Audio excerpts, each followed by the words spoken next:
So రాష్ట్ర ప్రభుత్వం గంజాయి లాంటి మత్తు పదార్థాల వినియోగం మీద ఉక్కుపాదం మోపడం జరుగుతోంది.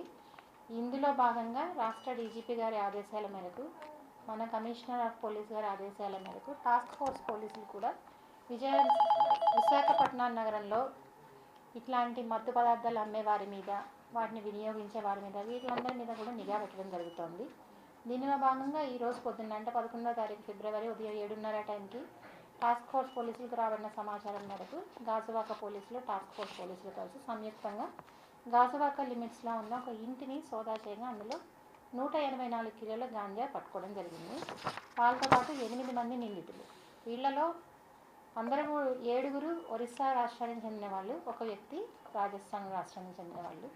సో వీళ్ళు ఒరిస్సా నుంచి, కోరాపుట్ నుంచి గాంజాని తీసుకొచ్చి ఈ లోకల్గా దాన్ని సేల్ చేసే ప్రయత్నంలో ఉండగా టాస్క్ ఫోర్స్ పోలీసుల ఇన్ఫర్మేషన్ మేరకు దాన్ని పట్టుకొని ఆ ప్రయత్నాన్ని మనం ప్రివెంట్ చేయడం జరిగింది.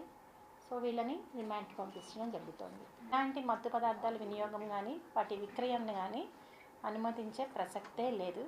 సో అలాంటి వాళ్ళ మీద మనం షీట్స్ కూడా ఓపెన్ చేస్తున్నాం, సర్వేలెన్స్ పెడుతున్నాం, రిమాండ్ పెడుతున్నాం. ఓల్డ్ కేసెస్ ఉంటే వాళ్ళకి బెయిల్ రాకుండా కూడా అడ్డుపడుతున్నాం.